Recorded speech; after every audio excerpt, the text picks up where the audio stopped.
Good morning, everyone. Thank you, Samir Bhai, to be our guest. And I don't want to tell you that you are an outsider, but you are a Surti, started from Surat and to Boston. The topic is Surat to Boston. So, friends, if you don't know, but he's from, village near Balsar, worked in Surat, and went to Boston. So it's a long journey, but let us hear it from the man himself. Sir,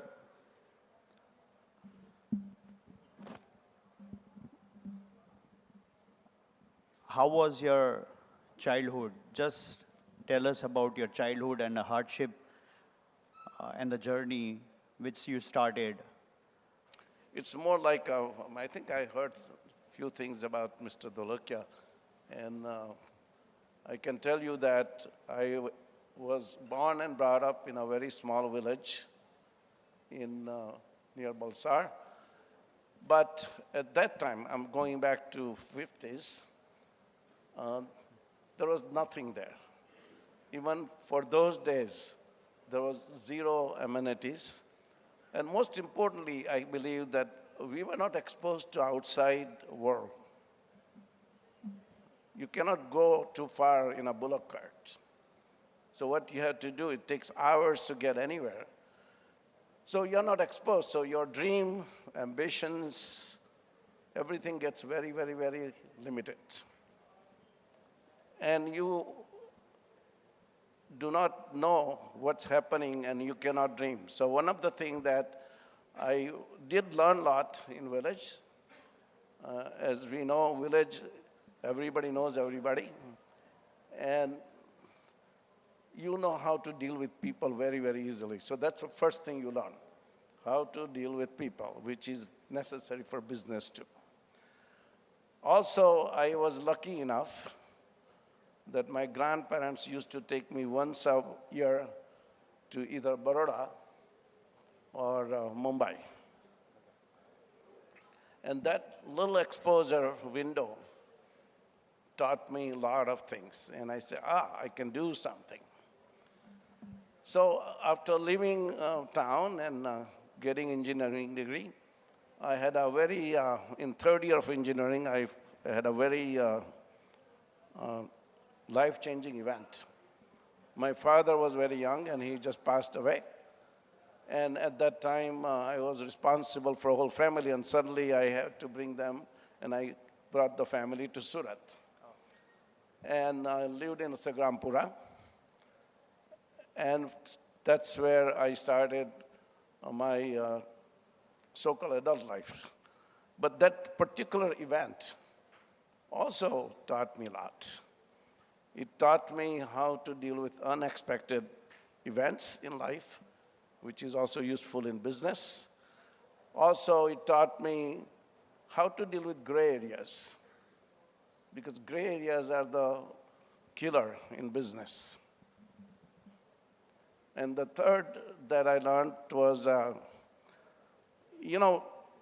society, Indian society helps each other quite a bit, but it is also has some negatives, as you all know. And so you start dealing with it, and then you can start dealing with how to deal with people in a different way. And as a kid, you're dealing with many adult people. There's a shortage of everything. At that time, we had to take license for everything. So you know how to deal with shortages and how to live without resources and and I think some of us have gone through it. So I think your story would be much more, some of you may think that I'm telling you something that you live every day, but I want you to understand from it that you can use that. Life is full of lessons, and you can really learn from it. And after that, I think what I did is I had a one-way ticket to United States. Yeah. Okay. So hardship is mother of all inventions. So all village hardships has taught you so much that you had been successful. You had been so energetic at this age too. So what do you, who is behind you or behind your success, whom you would like to get credit, of course, apart from your wife? Well, first of all, I think I want to say a few things about US life at that time. Because I was one of the early, I left India in '68, which meant that in India, in United States, Indians were not known, literally. So we were very few of us. And we were literally known as a country of elephant, serpent, and fakirs. And that's what we were told in Chicago. I can guarantee you that. But however, I also couldn't find a job. So one of the things that I had an industrial engineering degree, and I wanted to be a manufacturing guy, but couldn't find a job. And then suddenly somebody offered me a job in programming. And I had zero idea what programming was. I had never studied it, never learned it, never experienced it. So I said, well, I have to avoid starvation and homelessness. So I got to learn that at night and did all that work, created a career out of it, and succeeded. And not only that, I worked for 2 large companies, 2 startup companies, and then ultimately started my own. So with that, and then I think you asked me a question whether, how do I get energized? I think you said that hardship is the mother of all the teaching. But on the other hand, we also look at when you go through this, don't take this as a negative. I think you are constantly learning. So by that time, I had learned a lot. And I think when you learn a lot, you figure it out how to work with new technologies, how to do new things that you have never done. So I have been saying that my life is full of accident, uneventful, unplanned events, but at the same time, I learned from it, and I had my eyes wide open for all the possibilities of life that it offers us. So one of the things that I always felt that there are always opportunities around me. I just had to grab them. I had to work with them. And many of them may not be in your planned or path of success, but ultimately if you do it right, you create success out of it. All right. So, you know, everybody wants to know that in '68 you went to USA, but then what made you jump into entrepreneurship? So that's most important part, because everybody here is entrepreneur, and you know they are facing some hardships here and there. So what made you jump into entrepreneurship, sir? Well, I'm going to go back to my village story first to explain that and then come to it. I used to pick mangoes.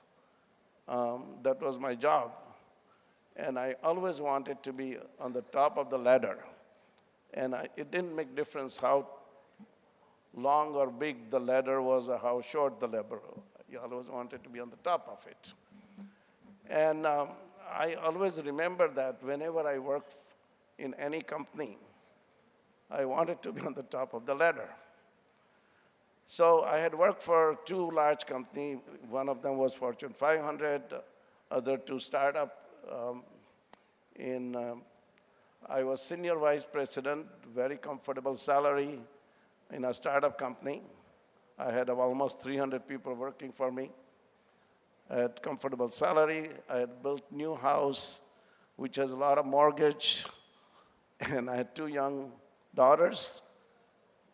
But I was about 40 years old in about 1983, and I told myself that if I don't do it now, I will never do it again. So that worm has to be fed or killed, one of the 2. So I decided to jump in, despite it was not a great time. If you go back to early 80s in the United States, the inflation was 15 to 18%. interest rate was about 18%. When you have two young kids who are not even grown up, and a house with a mortgage, and a recession facing in your face, I don't think that was a great idea, right? So many times I always tell people that when you have lots of information, if you overanalyze, and remember this one, if you overanalyze, you're going to be frozen and you will not make decisions. So I made the decision and jumped in and started System Resources Corporation and never looked back. Yeah, great, sir. But everybody once again wants to know that every entrepreneur goes through up and down. So what was the point? You might have regretted at some point being an entrepreneur.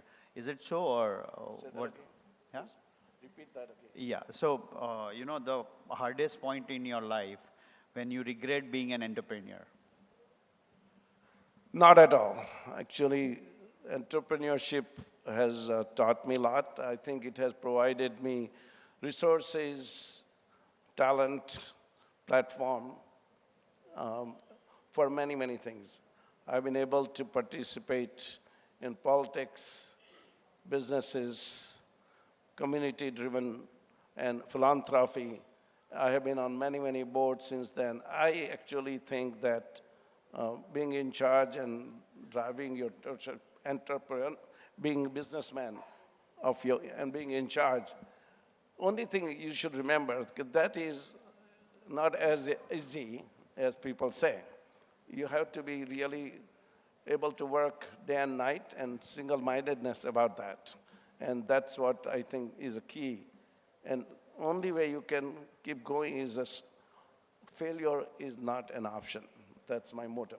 Success is what you want to drive towards, and you need to be relentless for that. Yeah. So, you're in, TiE Boston founder member.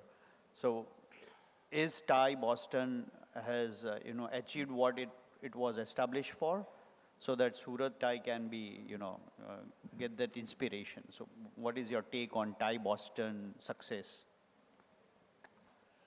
Yes, there is a resounding yes to that one.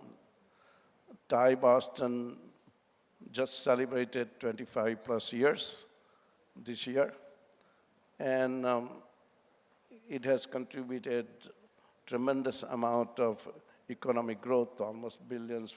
I think I forget the number. It's about several $billion.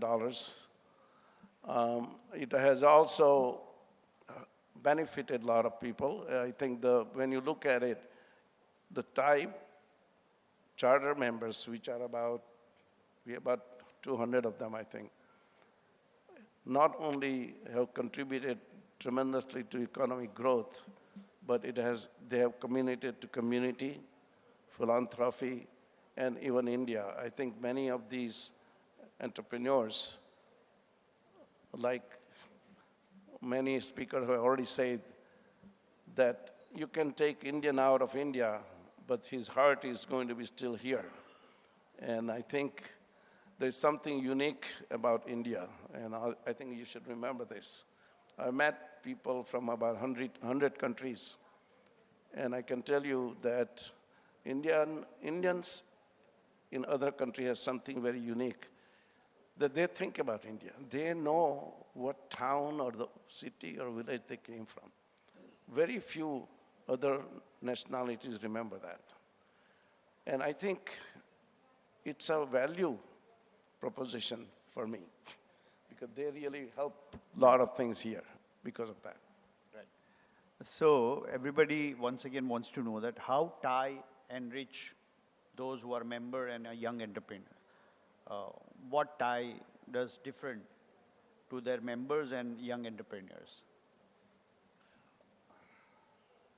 I think TiE actually has enriched everyone's life which it has come in touch with. And people who volunteered, and some of these people today I see here, in Boston, they have become major entrepreneurs. We recently just celebrated 3 of them. One of them just sold company for 350. Another one is about to have another $500 million company. And I think these were volunteers. They used to work with us on these TiECon events. And I think that's one. Second is that you will also feel Thai charter member, they not only created, they got knowledge, they got connections, they got social friends, and their economic growth accelerated. And many of them were able to help other people at the same time. And equally important, the members and other people who joined them, actually, most of them has not only created businesses, but they have learned something that is very, very valuable. And I think it was said here for NASCOM, and I think it is very appropriate here, that you need to be open about your ideas. You need to be open about discussing your things. So people feel that there are no major secrets. And I think they learned that. Also, one of the great things that has happened, that all the successful entrepreneurs who have made it has done tremendous amount of community services, started philanthropies, and lots of them are helping India in mentoring, starting new companies, being angel investment, as well as philanthropers. And I think that the same thing is happening there. So actually, when you think, it's an ecosystem that is growing tremendously. Yeah, so it is always better to be in a group of, young entrepreneurs as well as experienced people like you in Thai who shares openly their ideas. As you, Harish bhai, all have established Thai there, and then you are giving back to the society in India, as you said that India has, Indians have that, neck of giving it back. So how you are giving back? So because you are into philanthropy like anything, you had sold your company in 90s and still working hard at this age. So what do you do to give it back, sir? Actually, I'm going to go back to the 85 or 86. I remember very clearly that Harish was here and they were struggling, like he was saying, with government and exchange dollars for the computers. And they wanted to bring Digital Equipment Corporation here. And I happened to be in Massachusetts. And I remember, can you take our software people there, because they wanted to earn exchange to buy the machine, because they were still working with the government to open up the whole software industry.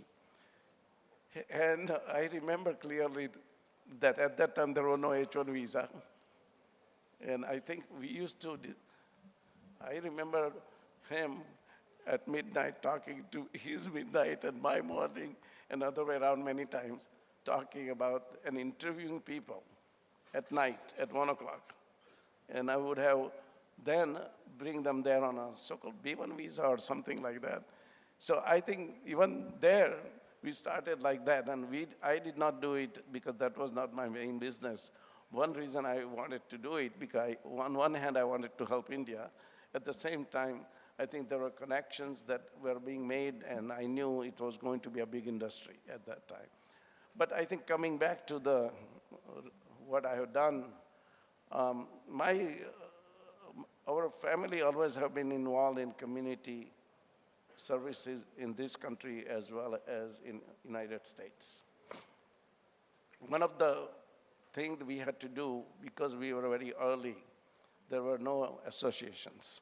So we actually, our family is perhaps founder of or early supporter of about 30 organizations in Massachusetts, and many others we have been on a board of and nationally. So I think we have been involved in everything to help Indians as well as Americans. But here, we are celebrating this year 25 years of Desai Foundation. And we started in the United States, I must admit that, and we came here in 2003. We had very humble beginning.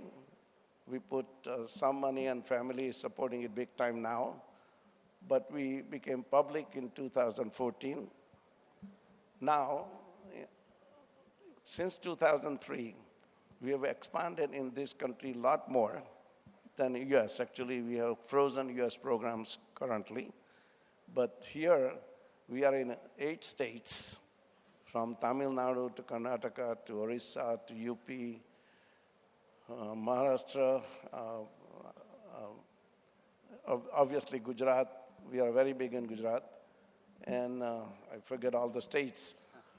And we are in about 5,000 villages.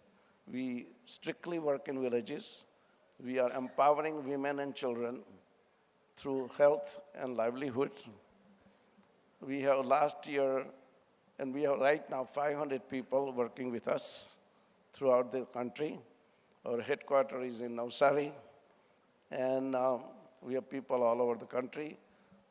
And we have impacted last year 2.5 million people in this country. Great, sir. Very great. You know, it's amazing that you are giving back to the country, and all of us are, you know, ready to help you whenever, because your headquarters in Navsari, and we all can, Surat members can help you out. Last question, which everybody is ready to, eager to know. How will you, message for young entrepreneurs? What is your message for young entrepreneurs? That's a key for all of us, sir. Your experience, you are, young at heart, we're still working. So the message for people like us and all of us sitting here.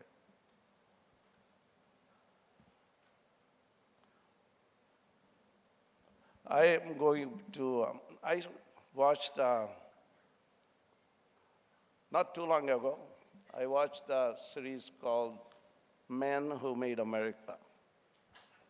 It's a history channel, so many of you have access to it. It's a story of 7 icons of industry who really started many industries and revolutionized industrial and financial picture of United States. And they actually had changed the face of philanthropy and industry to a level that you will be shocked. And these are the story of Vanderbilt, Rockefellers, Mellons, and all the way to Ford. And there are only 7 episodes. What is common among them? Their persistence, perseverance, and single-mindedness to succeed at all costs. I really think that we can learn a lot from that. That's number 1. They also, if you really think about that, they had no experience, no knowledge, no education in any of these industries they have created or worked at. They had no venture capitalists. They had no advisors and researchers helping them. Nor do they have all the other industrialists where you can borrow ideas from. So when you look at that, it was very difficult for them to do it. Samir bhai, my apologies. Samir bhai, my apologies. I'll just take a 1-second emergency break. Car number MP09ZB1436. If the owner is sitting here, you'll have to rush out. Your driver is in a serious condition. I repeat the car number 1436 MP09. If the owner is here, please rush out ASAP. Sorry for interrupting you. Please go ahead. So today we have access to lot of advisors, researchers, venture money, data, studies, everything. So on one hand, it's easy to start businesses, but at the other hand, it will be also very competitive because many people have the same access. I also want you to understand that when you have a lot of studies and research, there is a danger in it. Like Mark Anderson said that there are two words that are the most dangerous, which are that expert says, and I will add two more, that studies state. Those two words are very dangerous, especially if you cherry pick or pick those studies and research to back your idea, because it's not that which will create the success actually sometime. I think I would urge you to actually be customer-centric. Make sure that your product, services, and I think I go back to Mr. Dolokia's one line that I heard this morning, that create a product and service that is useful to the customer, number one. Number two, it's a reasonable price. And do not start business because you just want to make money. Money should be a byproduct. I think customer is number one. I think business partners or the vendors are number two. Employees are third. Stockholders are the last. That's my priority structure. I have followed that all my life. And I think if you follow that and create something that is useful. Now, one other advice I want to give you is that everybody doesn't have to be, you hear a lot of stories about billions and millions and hundreds of millions. I don't think anybody should get intimidated by that. As a fact, majority of the company, I dare to say, being a history student, I can tell you clearly that most of the companies don't start with that idea. If you look at almost every large Fortune 500 company, many of them did not start out that way. They basically started out with simple idea, and it grew to a big companies. And so please always keep in mind, you can start wherever you can start. As long as you can penetrate the market, take your share and grow, you'll be fine. Thank you, sir. You have been very inspirational, starting from village to creating a company where 300 people work. You sold it and then started philanthropy. So you are an inspiration for all of us. And as you are very near to us, we would like to take your most advantage from you and your knowledge. Thank you so much, sir, for being here and enlightening us with your knowledge and experience. Thank you so much.